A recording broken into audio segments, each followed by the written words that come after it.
The cold steel of the barrel pressed hard against the base of her skull. She could smell the gunpowder, the stale sweat of desperation, and the unmistakable scent of a career about to end in blood. He thought she was just a civilian nurse. He was dead wrong. The clock on the wall of the trauma bay at Naval Medical Center, Portsmouth, ticked past 0300 hours. The air in the ward was stale, smelling faintly of industrial bleach, sterile alcohol pads, and the metallic tang of dried blood. It was the kind of quiet, seasoned medical professionals dreaded, the calm before the inevitable storm. Nora Callahan rubbed her temples, trying to massage away the dull ache that had taken up residence behind her eyes since midnight.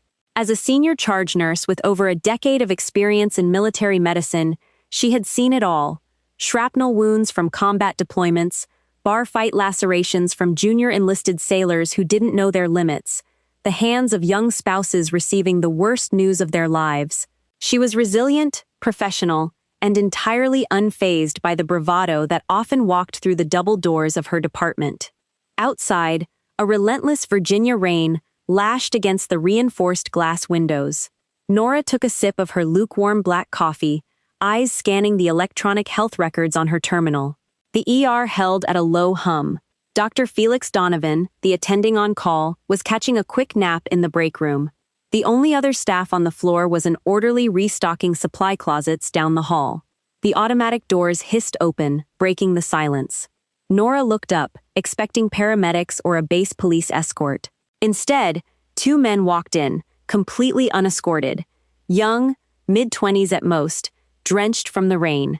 They wore the utility uniforms of naval cadets, though the insignia on their collars marked them as candidates in an advanced, highly classified training pipeline stationed temporarily at nearby Joint Expeditionary Base Little Creek. The one in the lead, Ensign Tyler Voss, had the kind of sharp, angular features that usually adorned recruitment posters. Tonight, his face was pale, jaw set so tight the muscles twitched under his skin, eyes darting nervously around the empty waiting area. Behind him trailed Ensign Corey Lang, broader, thicker, and looking like he was regretting every life choice that had led him to this exact moment. "Can I help you, gentlemen?"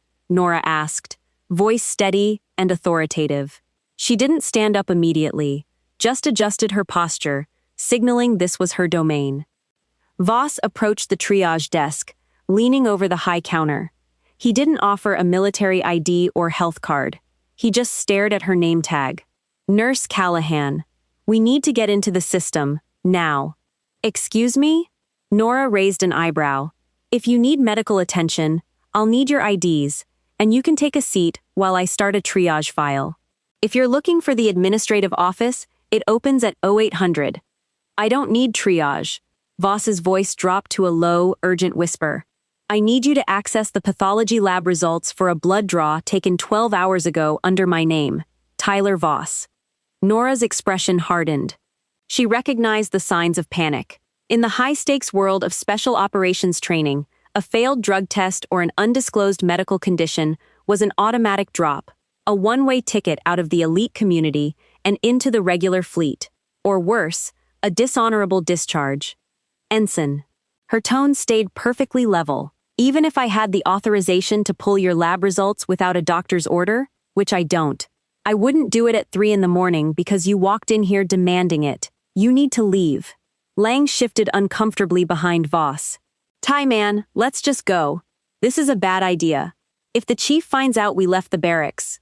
"Shut up, Corey," Voss hissed, not taking his eyes off Nora. He leaned closer, hands gripping the counter's edge so hard his knuckles whitened. "Listen to me, lady. That blood test is going to show elevated levels of a banned substance. It was a supplement, an over-the-counter supplement that got contaminated. If the review board sees it tomorrow morning, I'm scrubbed from the pipeline. 2 years of my life, gone. I'm sorry for your situation." Nora's voice cooled by several degrees. "But altering or deleting medical records is a federal offense. I'm not risking my license, my career, or my freedom because you took something you weren't supposed to. You don't understand who my father is." Voss's voice dripped with sudden, venomous entitlement. "He's a 2-star admiral sitting at the Pentagon. If you don't log in and delete that file, I will make sure your life is a living hell. I will have you fired. I will have your pension stripped. Nora finally stood. She wasn't a tall woman, but she carried an aura of absolute command that made Voss momentarily step back. I don't care if your father is the Secretary of Defense, Ensign. She pointed toward the exit. You're currently interfering with the operations of an emergency medical facility. You have exactly 10 seconds to turn around and walk out those doors before I press the panic button under this desk and have the Master-at-Arms drag you to the brig. Voss stared at her, chest heaving. The rain kept battering the windows. The silence stretched, thick and suffocating. Nora's hand rested casually near the keyboard, inches from the silent alarm. For a second, it looked like he might back down, the arrogant facade cracking, revealing the terrified, desperate boy underneath. He looked at Lang, then back at Nora. Then the panic won. Voss moved with sudden, violent speed, vaulting over the lower section of the triage counter, combat boots slamming into the linoleum behind the desk. Before Nora could hit the alarm, he grabbed her by the collar of her scrubs and slammed her hard against the filing cabinets. The breath left her lungs in a sharp gasp, pain radiating down her spine, adrenaline masking it instantly. Lock the door, Voss barked at Lang. Lang stood frozen, eyes wide with horror. Ty, are you insane? That's assault. You're assaulting an officer of the hospital. I said lock the damn door. Trembling, Lang rushed to the electronic double doors and hit the manual override, securing the locking mechanism. The ER waiting room was now sealed off from the main hallway. Nora struggled, bringing her knee up, but Voss was stronger, heavily muscled from months of rigorous physical training. He pinned her against the cabinets, forearm pressing against her collarbone. Log in, he sneered, breath hot against her face.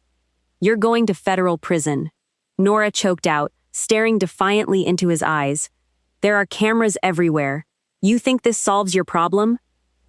The cameras in this wing are on a 24-hour loop, and I know where the server room is. His voice trembled with manic energy.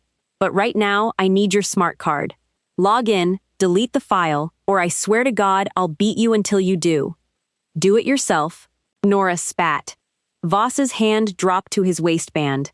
When he brought it back up, the dull black finish of a 9mm pistol caught the fluorescent lights. Nora's heart stopped. The air in the room felt incredibly cold. A standard-issue sidearm, the kind checked out for live fire drills. How he'd smuggled it off the range and onto hospital grounds flashed through her mind, but it didn't matter now.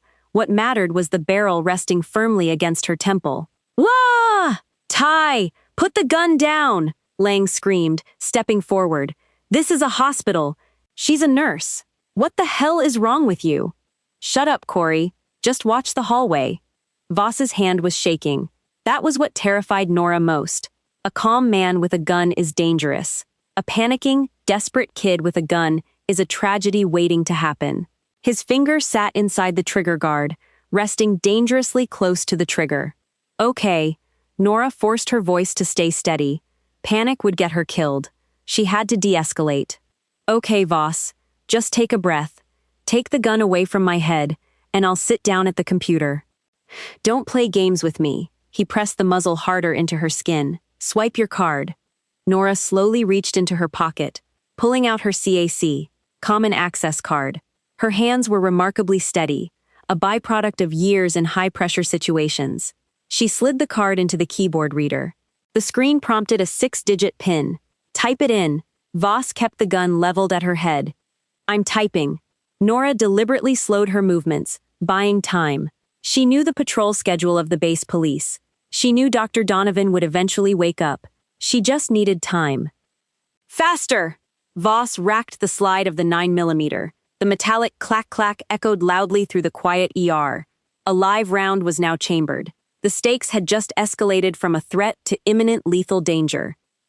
Boo-hoo, Ty, Lang whimpered from the door, tears streaming down his face. Please, man. Please don't do this. We can just walk away. We can say we never came here. It's too late for that. Voss's eyes were wild. He looked back at Nora. Delete the file. Nora typed the first 3 numbers of her PIN. As she did, She glanced at the reflection in the dark, rain-streaked window behind Voss. The automatic doors leading from the deeper interior of the hospital, the surgical wing, had silently slid open. Because Lang had only locked the main entrance, the rear access remained open. Standing in the hallway was a man. Faded tactical cargo pants, a black t-shirt stretched tight across broad, heavily scarred shoulders, a worn baseball cap pulled low over his eyes. In his left hand, a small paper tray carrying 2 cups of steaming coffee. It was Elias Hale. To the rest of the Navy, he was Senior Chief Hale, a Tier 1 operator with DEVGRU, a man whose personnel file was mostly redacted black ink. He'd survived deployments in Fallujah, the Korangal Valley, and a dozen other places that didn't officially exist. A ghost. A myth among the regular fleet, known for terrifying, cold-blooded efficiency. To Nora, he was Eli, her husband of 7 years. He'd flown back from a covert deployment 3 hours ago and driven straight to the hospital to surprise her with her favorite coffee from the all-night diner off base. Eli stood perfectly still. His eyes took in the scene in a fraction of a microsecond. The terrified cadet at the door, the locked main entrance, the aggressive cadet behind the counter, the 9mm pressed against his wife's head. In the span of a single heartbeat, the warmth and exhaustion drained from his face, replaced by the chilling, blank expression of an apex predator that had just found prey in its den. He didn't shout. He didn't issue a warning. He gently set the tray of coffees down on a nearby medical cart. The cardboard didn't even make a sound. Voss was completely oblivious, entirely focused on Nora's fingers hovering over the keyboard. "Finish the pin," Voss growled. Nora looked up from the keyboard, eyes locking onto the reflection in the glass. She saw Eli moving. He didn't run. He flowed. The silent, terrifying grace of a man who'd spent 2 decades learning how to kill people in the dark before they even knew he was in the room. "I asked you a question, Voss," Nora said quietly, her voice losing its tremor. She looked away from the computer and stared directly into his desperate eyes. "Do you actually know how to use that weapon?" Voss blinked, confused by the sudden shift. "What?" "I asked," Nora said, a small, grim smile touching the corner of her mouth, "if you know how to use it. Because if you pull that trigger, you'd better be ready for what comes next." "Are you threatening me?" Voss sneered, leaning in closer. "I'm the one holding the gun." "No," a voice whispered from directly behind his right ear, calm and cold as the bottom of the ocean. "You're the one holding a piece of metal. I'm the one holding your life." Voss froze. The voice didn't shout, but it carried the heavy, unmistakable weight of absolute authority. The tone of a man who'd delivered final judgments in muddy trenches and shattered compounds halfway across the world. His brain, fueled by panic and adrenaline, made a fatal miscalculation. He tried to pivot, swinging the 9mm away from Nora and toward the voice behind him. He never even saw Eli move. It wasn't a sprawling, chaotic brawl like the kind taught in cadet combatives. It was a master class in kinetic violence. Eli's left hand shot forward like a striking viper, fingers forming a rigid clamp over the top of the pistol slide and the ejection port. With a violent, twisting wrench, he snapped the barrel completely out of alignment with Nora, simultaneously pushing the slide out of battery so the firing pin couldn't strike the primer. In the exact same fraction of a second, his right forearm delivered a devastating piston-like strike to the side of Voss's neck, connecting perfectly with the brachial plexus. Voss's eyes rolled back. His nervous system short-circuited. He dropped like a sack of wet cement, hitting the linoleum with a heavy, sickening thud. The pistol remained securely in Eli's left hand. By the door, Corey Lang let out a strangled shriek, dropping to his knees, hands thrown behind his head. "I didn't do it. I didn't want to. Don't kill me. Please." Eli ignored him. He smoothly flipped the stolen 9mm, thumb instinctively pressing the magazine release. The loaded mag dropped into his palm. He racked the slide, catching the live-chambered round in the air, and shoved both the ammunition and the weapon into his cargo pocket. The entire disarm had taken less than 2 seconds. Eli stepped over Voss's twitching body and looked at his wife.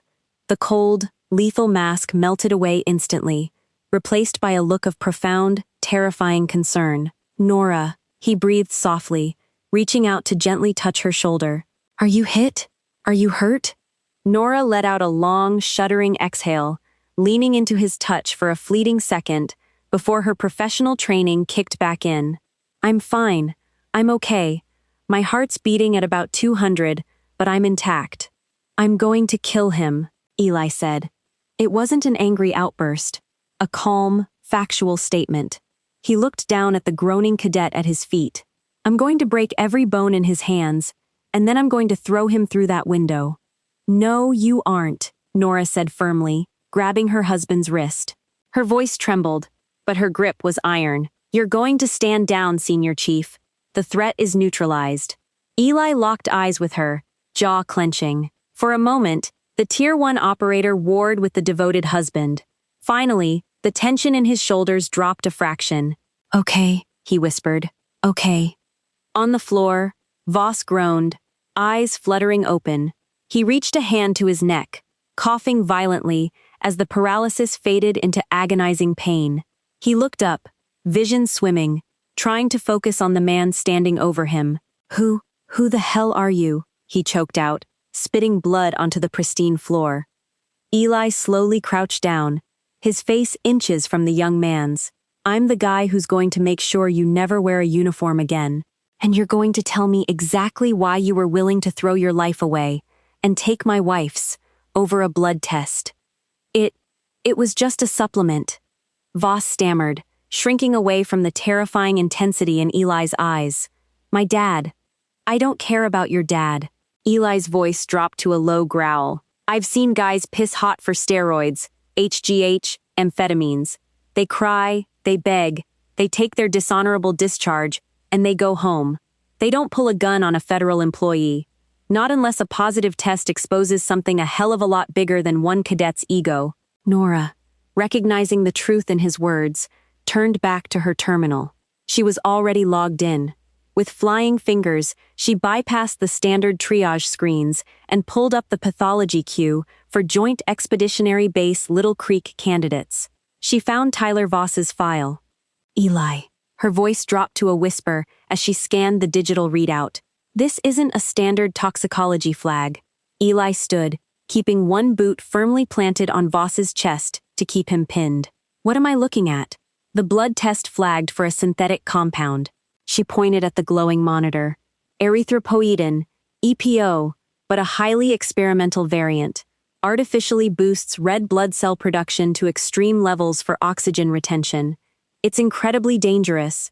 We had 3 cadets from the amphibious training pipeline brought in last month with unexplained pulmonary embolisms. They almost died." Eli looked down at Voss, the pieces snapping together. "You aren't just taking it, you're distributing it. A positive blood test wouldn't just get you dropped from the program. INSYS would trace the compound back to your supplier. You're running a black market pharmacy inside a naval special warfare training pipeline." Voss squeezed his eyes shut, a pathetic sob escaping his lips. "I owe people money. Bad people.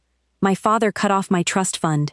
If they find out I got caught, you are a disgrace to that uniform." Eli's voice was laced with absolute disgust. He turned to Nora. "Hit the panic button. Let's get the Master-at-Arms down here. And call INSYS. Tell them they have a felony drug distribution ring to bust." Nora reached under the desk and pressed the red alarm button. Instantly, the quiet hum of the ER was shattered by a piercing, rhythmic siren. Within 90 seconds, the ER was swarming. Base police, armed with tactical shotguns and heavy Kevlar vests, breached the locked doors, secured Corey Lang without a fight, and dragged a sobbing Tyler Voss off the floor into heavy steel cuffs. Dr. Felix Donovan emerged from the break room, pale and horrified, immediately checking Nora's vitals. But the real storm didn't hit until the sun came up. By 0700 hours, the Naval Hospital's administrative wing was a chaotic hub of federal agents, military police, and hospital brass. Nora sat in a sterile conference room, a fresh cup of coffee in her hands, a blanket draped over her shoulders. Eli stood rigidly behind her chair, a silent, imposing sentinel. The heavy oak door swung open, and Admiral Walter Kingsley marched in. Tall, imposing, silver-haired, a chest full of ribbons. Two nervous-looking JAG lawyers trailed in his wake like remoras attached to a shark. "Where is my son?" Kingsley demanded, his voice booming off the walls. He didn't look at Nora, didn't even acknowledge her.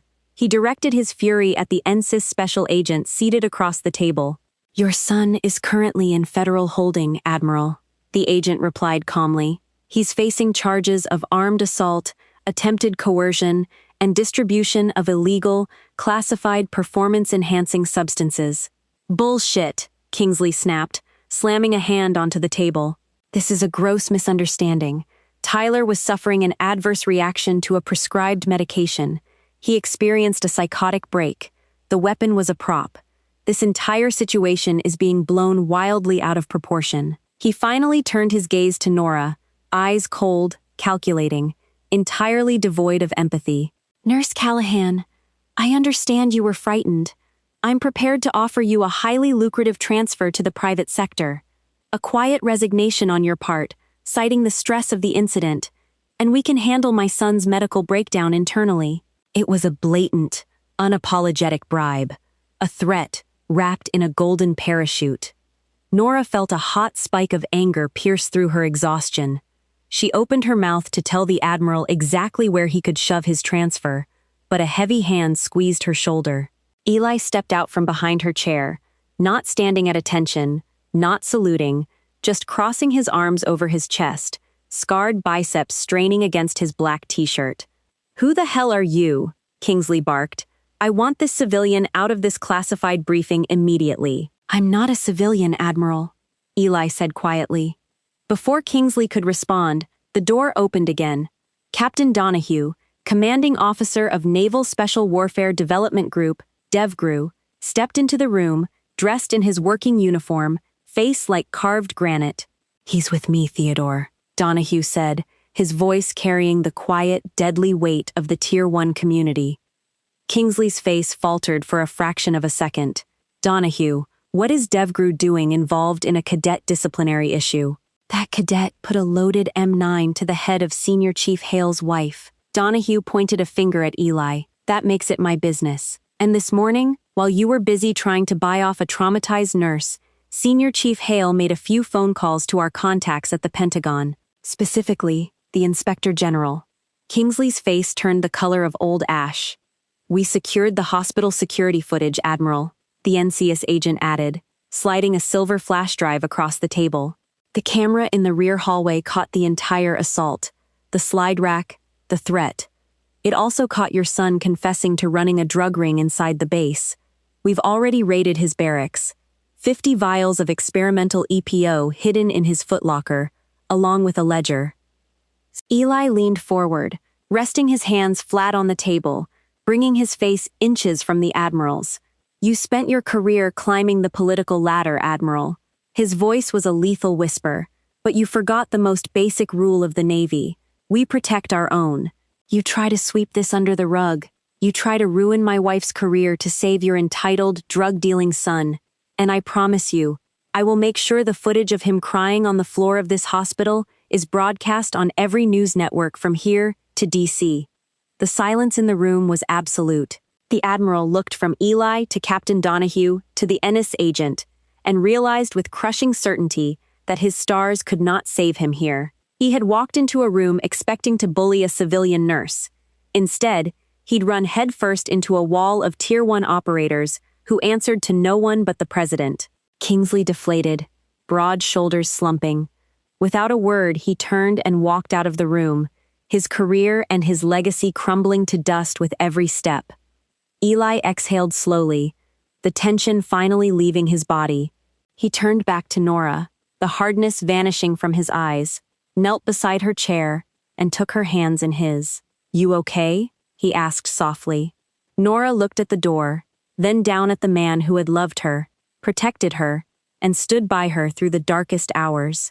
A small, genuine smile broke through the exhaustion on her face. "I'm good, Eli," she whispered, squeezing his hands. "But you owe me a fresh cup of coffee. The last one got a little cold."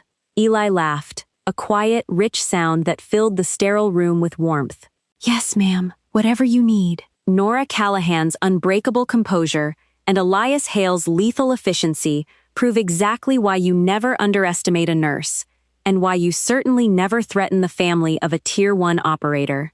Justice was swift, and the truth couldn't be buried by brass. If you enjoyed this intense, true-to-life military drama, hit that like button, share this video with someone who loves stories of bravery and justice, and subscribe to Beyond the Silence Tales for more. Stay safe out there. Hi, I'm Gwyneth Wynne, the owner and manager of Beyond the Silence Tales.